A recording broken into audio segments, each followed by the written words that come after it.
संगमरमर का मायका, मिट्टी का ससुराल। ऋतु की बड़े धूमधाम से शादी हुई और शादी के बाद वह अपने संगमरमर के मायके से मिट्टी के ससुराल आती है, जहां उसका स्वागत होता है। आओ बहू, तुम्हारा स्वागत है। अब तुम अपने दाहिने पैर से कलश को गिराकर घर में प्रवेश करो। ऋतु कलश गिराकर अपने ससुराल में पहला कदम रखती है। छोटी बहू तो बहुत सुंदर है, इसने तो कपड़े भी कितने स्टाइलिश पहने हैं। हाँ कमला, तेरी किस्मत तो खुल गई, तुझे तो मॉडर्न बहू मिल गई। अरे चुप करो, तुम दोनों कुछ भी बोलती रहती हो। ऋतु ने अपनी शादी में एकदम मॉडर्न और स्टाइलिश लहंगा पहना हुआ था, इसलिए अब उसकी सब तारीफ कर रहे थे। वहीं दूसरी तरफ उसकी जेठानी ने घाघरा ब्लाउज पहना था और घूंघट भी किया था। मेरी जेठानी ने कितने पुराने जमाने के कपड़े पहन रखे, बिल्कुल ओल्ड फैशन। इस जमाने की तो लग ही नहीं रही। एक काम कर सीमा बहू, ऋतु बहू को उसके कमरे में ले जा। जी ठीक है माँ जी। सीमा ऋतु को उसके कमरे में ले जाती है, लेकिन उस कमरे में कुछ भी नहीं था। वो कमरा बिल्कुल खाली था। दीदी, लगता है आप मुझे गलत कमरे में ले आए, यहाँ पर तो बेड ही नहीं है। नहीं ऋतु, ये तुम्हारा ही कमरा है। अभी तुम्हें कुछ दिन जमीन पर ही सोना है। ये हमारे ससुराल की पुश्तैनी रिवाज है। क्या कहा रिवाज? ये कैसी रिवाज है? नीचे सोने से क्या होगा? पता नहीं। इतना कहकर सीमा वहां से चली जाती है। अब मजबूरन ऋतु को नीचे जमीन पर ही सोना पड़ता है। ऋतु को पूरी रात नींद नहीं आती और वो करवटें बदलती रहती है। जब सुबह वह उठती है, आई रे मैया, मेरी कमर बुरी तरह अकड़ गई है। अपने मायके में तो मैं हमेशा मक्खन जैसे नरम गद्दे पर सोती थी, और यहाँ देखो, पहले ही दिन मुझे जमीन पर सुला दिया। ऋतु उठती है और तैयार होती है। ऋतु एकदम मॉडर्न ड्रेस पहनकर बाहर जाती है, जिसे देखकर सब हैरान हो जाते हैं। अरे ये क्या पहन लिया तुमने? मम्मी जी, क्या ही हो सकता है भला, ये तो बस साड़ी है। तौबा तौबा, क्या जमाना आ गया, ऐसी साड़ी होती है भला? तन भी ठीक से नहीं ढका, भी जाकर कपड़े बदलो। लेकिन दादी, इसमें क्या परेशानी है? देखो, हमारे यहाँ की रीति रिवाज अलग है। तुम्हें अब हमारे हिसाब से ही सब करना होगा। जाओ सीमा, ऋतु के कपड़े बदलवा कर लाओ। जी ठीक है मम्मी जी। सीमा ऋतु को ले जाती है और उसे भी अपनी तरह एक बहुत पुराने जमाने का लहंगा चोली देती है। क्या कहा? मुझे ये ड्रेस पहननी होगी? ना बाबा ना, मुझसे ना हो पाएगा। पहनना तो पड़ेगा ऋतु, यहाँ का यही रिवाज है। मैं अपने मायके में हमेशा मॉडर्न ड्रेस ही पहनती थी। जीन्स टॉप सूट तक तो कभी मैंने हाथ भी नहीं लगाया। मैंने तो बस ऐसे ही साड़ी पहन ली थी। इन्हें उसमें भी परेशानी हो गई। अब मुझे राजा महाराजाओं के जमाने के कपड़े पहनने को कह रहे हैं। मुझे नहीं पहनना। पहन लो ऋतु, नहीं तो मम्मी जी गुस्सा हो जाएंगी। ये भगवान, क्या क्या करना पड़ रहा है। ऋतु गुस्से में ही सही आखिरकार लहंगा चोली पहनकर आ जाती है। अब ठीक है। अब तो मम्मी जी और दादी जी के कलेजे को ठंडक मिल जाएगी। ऋतु तैयार होकर बाहर आती है।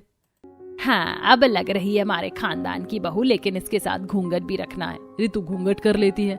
हाँ, अब कितनी प्यारी लग रही है, सुंदर सुशील संस्कारी। हाँ, अब तो लगूंगी ही अच्छी। हाँ तो बहू, आज तेरी पहली रसोई है, तुझे सबके लिए खाना बनाना है। हमारे कुछ रिश्तेदार भी आएंगे, इसलिए सबके लिए अच्छे से खाना बनाना।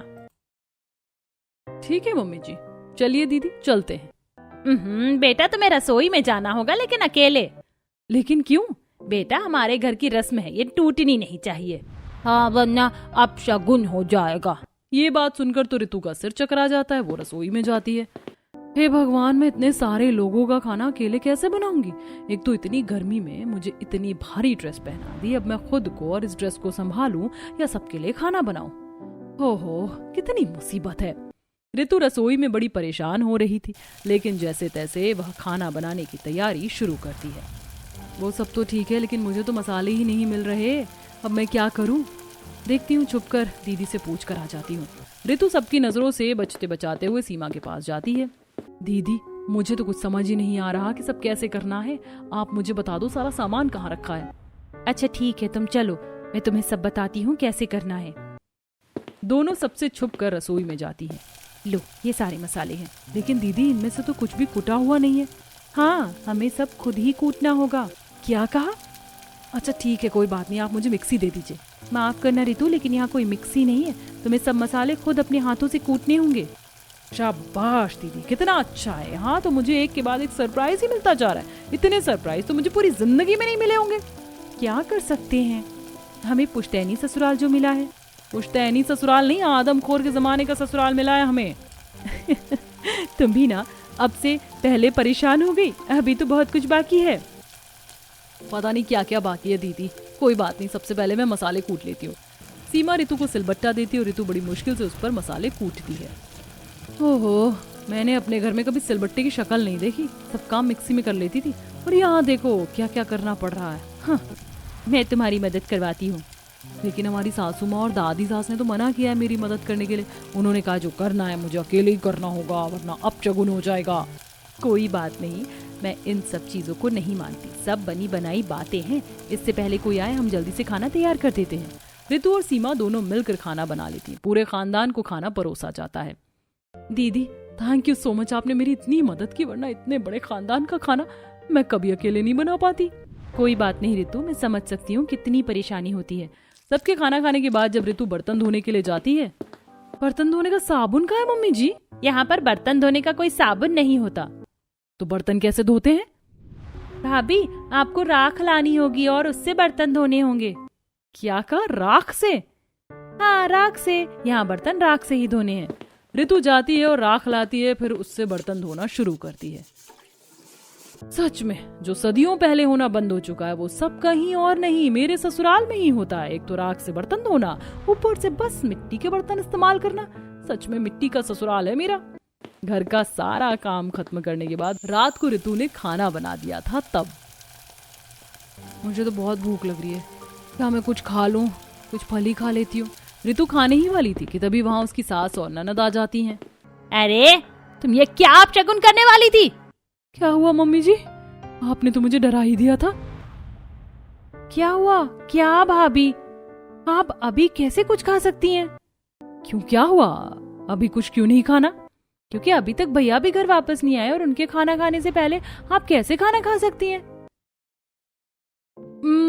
मुंह से, सिंपल। ओहो भाभी, मैं मजाक नहीं कर रही, आई एम सीरियस। लेकिन मैं पूरे दिन से काम करके थक गई हूँ और मुझे बहुत भूख लग रही है, इसलिए सोचा कुछ खा लेती हूँ। लेकिन हमारे यहाँ ऐसा नहीं होता, पति के खाना खाने से पहले पत्नी खाना नहीं खा सकती, उनके खाना खाने के बाद ही तुम खाना खा सकती हो। ये हमारे घर का रिवाज है। लेकिन मम्मी जी हमारे यहाँ तो ऐसा कुछ नहीं होता। हमारे घर में तो जिसे जब भूख लगती है वह उसी समय खाना खा लेता है। भूलो मत बहू, ये तुम्हारा मायका नहीं, तुम्हारा ससुराल है और तुम्हें यहाँ हमारे कायदे कानून से रहना होगा। इसीलिए आगे से ध्यान रखना, भूल कर भी कोई भूल ना होने पाए।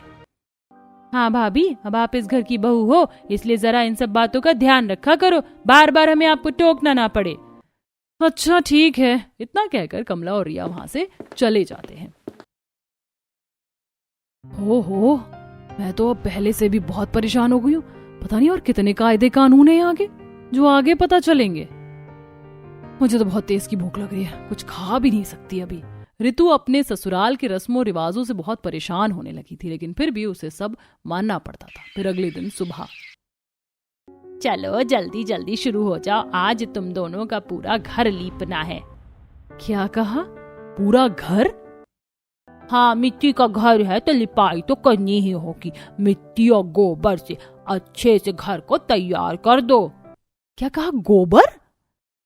हाँ गोबर हमारे लिए बहुत अच्छा होता है, उससे घर एकदम शुद्ध हो जाता है।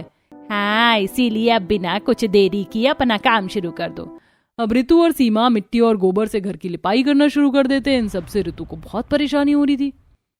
बस अब मेरे नसीब में यही बचा था, गोबर का भी काम करना पड़ रहा है। कैसे दिन आ गए, मेरे मायके में मैंने इतना कभी काम नहीं किया, ऊपर से सब काम इतनी भारी ड्रेस पहनकर करना पड़ता है। मैं तुम्हारी परेशानी समझ सकती हूँ, जब मैं इस घर में नहीं आई थी तब मुझे भी बहुत दिक्कत होती थी। आपका हाल तो मुझसे भी ज्यादा बुरा होगा दीदी। अभी तो आप कम से कम मेरी मदद कर सकते हो, लेकिन तब तो आप बिल्कुल अकेली थी। तब आपने पता नहीं ये सब कैसे झेला। सच में यहाँ के तो बड़े अलग रीति रिवाज है, हम अपनी मर्जी से यहाँ चैन की सांस भी नहीं ले सकते। पूरे घर की लिपाई करने के बाद शाम को जब सब खाना खाकर जा रहे थे, तब रितु अपने पति को आवाज लगाकर कहती है, रोहन जी क्या आप मेरे लिए एक सामान ला देंगे? ये बात सुनते ही सबका पारा हाई हो जाता है। राम राम, इस घर में क्या क्या देखना पड़ रहा है मुझे। सच में भाभी को तो जरा सी भी तमीज नहीं है, हमें तो इन्हें हर बात के लिए टोकना पड़ता है। बहू ये कौन सी तमीज है तुम्हारी? क्या हुआ मम्मी जी, लेकिन अब मैंने क्या कर दिया? तुम अपने पति को नाम लेकर कैसे बुला सकती हो? जैसे हम बाकी सबको बुलाते हैं। बहू जरा कायदे में रहो, हमारे यहाँ कभी भी हम अपने पति का नाम नहीं लेते। लेकिन मम्मी जी, ये क्या बात हुई? अब जिसका जो नाम होगा हम उसी नाम को लेकर ही तो पुकारेंगे ना। हमारे यहाँ ना तो कभी पति का नाम लिया जाता है और ना ही कभी उनसे बहस की जाती है। तुम्हें क्या अब हमें हर छोटी छोटी चीज बतानी होगी?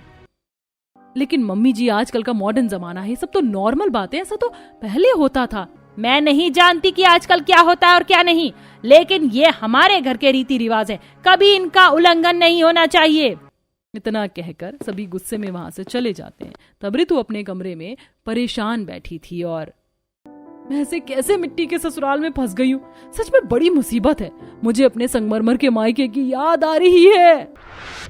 ऋतु आराम से अपने मखमल के बिस्तर पर सो रही थी। आराम से उठने के बाद ऋतु तैयार होती है। मम्मी पापा, मैं तो चली पार्टी करने, रात को आने में थोड़ी देर हो जाएगी। अच्छा ठीक है बेटा, अपना ध्यान रखना। ठीक है बेटा, गाड़ी लेकर चली जाना और आराम से आना। पूरा दिन एंजॉय करने के बाद ऋतु रात को घर लौटती और आराम से अपने बिस्तर पर सो जाती है। अब तो मेरी किस्मत ही बदल गई। कहाँ मैं संगमरमर के मायके में राज करती थी और अब मिट्टी के ससुराल में फंस गई हूँ। कुछ दिन बाद ऋतु के पेट में बहुत दर्द हो रहा था। क्या हुआ ऋतु? कुछ नहीं दीदी, बस वही मंथली प्रॉब्लम है, मुझे पीरियड्स आ गए हैं। ओहो अच्छा, तुम रेस्ट करो। ऋतु अपने कमरे में आराम कर रही थी, तभी उसे प्यास लगती और वो उठकर रसोई की तरफ जाने लगती है। वह रसोई में कदम रखने ही वाली थी कि कमला उसे रोकते हुए कहती है, रुक जाओ, तुम रसोई के अंदर नहीं जा सकती। अब क्या हुआ मम्मी जी? मुझे बस पानी पीना है। तुम्हारा मासिक चल रहा है और तुम रसोई में जा रही हो। तुम नहीं जानती कि ऐसे समय में लड़कियों का रसोई में जाना वर्जित होता है। अब इसका रसोई में जाने से क्या लेना देना मम्मी जी? लेना देना है, हर चीज का लेना देना होता है। पता नहीं कैसी लड़की है, तुम्हें कितनी बार समझाना पड़ता है कि कुछ कायदे कानून होते हैं, उनका ध्यान रखा करो। लेकिन मम्मी जी, ये तो नॉर्मल बात है। क्या मैं रसोई में पानी पीने भी नहीं जा सकती? ये सब तो फालतू बकवास बातें हैं। तुम इन बातों को बकवास बातें कैसे कह सकती हो? तुम्हें पानी पीना है, तुम यहीं रुको, मैं तुम्हारे लिए लेकर आती हूँ। कमला ऋतु को पानी लाकर देती है। लो, इस बात का ध्यान रखना और रसोई में मत जाना।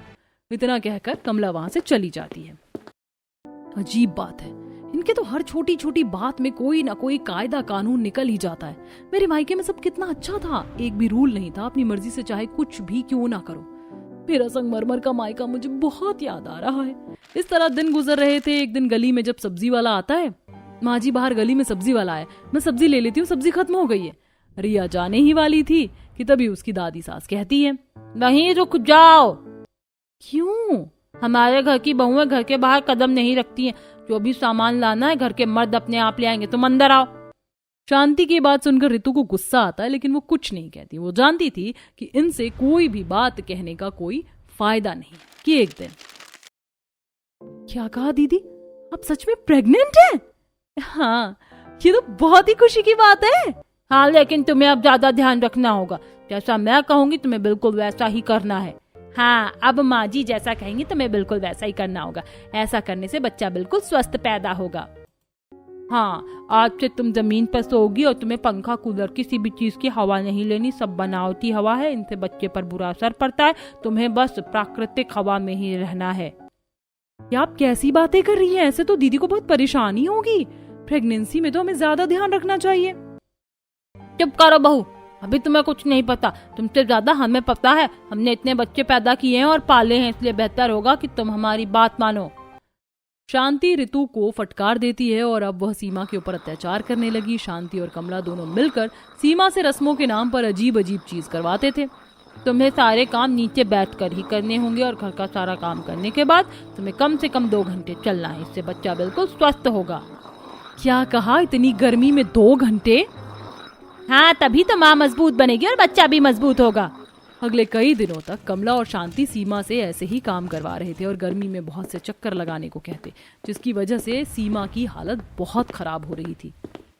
इन लोगों ने तो मुझे पागल ही कर दिया है। मैं बहुत परेशान हो गई हूँ। मैं और नहीं झेल सकती। इनकी अलग अलग रस्मों को सुनकर तो मेरा खून खौल रहा है। अगर मैं यहाँ और रही तो मेरे बच्चे को भी नुकसान हो सकता है। सीमा की ऐसी खस्ता हालत देखकर ऋतु को बहुत बुरा लग रहा था। बस दीदी, इन्हें जो करना था इन्होंने कर लिया, लेकिन अब बस बहुत हो गया है। अब हम इनकी एक भी बात नहीं मानने वाले। चलिए हम यहाँ से चलते हैं। वरना इनकी अजीबोगरीब बातें मानकर कुछ भी हो सकता है। हाँ, तुमने सही कहा, मुझे भी यहाँ और नहीं रुकना। इतनी गर्मी में मुझे पंखा भी चलाने नहीं देते। हाँ दीदी चलो। रितु और सीमा गुस्सा होकर घर छोड़कर चली जाती है। बताओ आजकल की कैसी बहू है, इनके तो इतने नखरे हैं बस पूछो ही मत। हाँ इतने नखरे हैं कि घर छोड़कर ही चली गई। कोई बात नहीं, जाने दो, जब अकल लगेगी तब अपने आप लौट आएंगी। कई दिन बीत जाते हैं लेकिन दोनों वापस नहीं आती। तब कमला के दोनों बेटे उसके पास आते हैं। मम्मी, आपने उन दोनों के साथ बिल्कुल भी अच्छा नहीं किया। हाँ, आपने उन्हें अपने रीति रिवाजों में कुछ ज्यादा ही उलझा कर रख दिया है। वारे बीवी के गुलामों, उनकी सिफारिश लेकर हमारे पास आ गए। हाँ भैया, बल्कि यहाँ पर भाभीियों की गलती है और आप उनकी ही साइड लेने आ गए। अगर वो हमारे घर की नॉर्मल सी रीति रिवाज भी नहीं मान सकती तो उनका बहू होने का क्या फायदा। रिया, तुम तो मॉडर्न जमाने की हो, तुम हर टाइप के मॉडर्न कपड़े पहनती हो और तुम्हारे ऊपर कोई पाबंदी नहीं है। तुम अच्छी यूनिवर्सिटी से पढ़ी हो। क्या तुम्हारी ऐसे ससुराल में शादी हो जाए जहाँ तुम्हें बांध कर रखा जाए और हर चीज पर पाबंदी लगा जाए तो तुम्हें कैसा लगेगा? हाँ, इतनी गर्मी में भी इतना बड़ा घूंघट और इतने भारी कपड़े पहनने पड़ते हैं। साथ ही वो एसी या पंखे का इस्तेमाल नहीं कर सकते। पति के खाना खाने के बाद ही उन्हें खाना खाना होगा और चाहे उन्हें कितनी ही भूख क्यों न लगे वो कुछ खा ही नहीं सकती। अपनी मर्जी से कहीं बाहर नहीं जा सकती, अपनी मर्जी से अपने पति से बात नहीं कर सकती। क्या तुम ऐसे ससुराल में रहना चाहोगी? बिल्कुल नहीं भैया। देखा मम्मी आपने, आपकी बेटी भी ऐसे माहौल में नहीं रह पाएगी। ये सब पुराने रीति रिवाज हैं और जब हमने बदलते जमाने के साथ पंखा, एसी इन सबको अपना लिया तो क्या हम अपने कुछ बुरे रीति रिवाजों को नहीं छोड़ सकते? मम्मी, आपको पता है आपके कड़े नियमों की वजह से भाभी की प्रेगनेंसी में कितनी परेशानी हुई। बड़ी मुश्किलों से डॉक्टर्स ने उन्हें और बच्चे को बचाया है। शुक्र है रितु उन्हें सही समय पर यहाँ ले गई, वरना आपके पुराने नियमों की वजह से न जाने क्या हो जाता। क्या कहा? सच में? नहीं बेटा, कल ही तुम बहुओं को ले आओ। रोहन और पवन दोनों अपनी पत्नियों को ले आते हैं। बेटा, आज के बाद मैं तुम दोनों के ऊपर अपने कड़े नियम नहीं थोपूंगी। आज के बाद तुम्हें घर में जो भी सुख सुविधा चाहिए मैं किसी के लिए मना नहीं करूंगी। यानी अब हम सिलबट्टे की जगह मिक्सी का इस्तेमाल कर सकते हैं? हाँ हाँ बिल्कुल। इस तरह रितु के मिट्टी के ससुराल में पुरानी परंपराओं का बदलाव होता है और नई सुख सुविधाएं आ जाती हैं।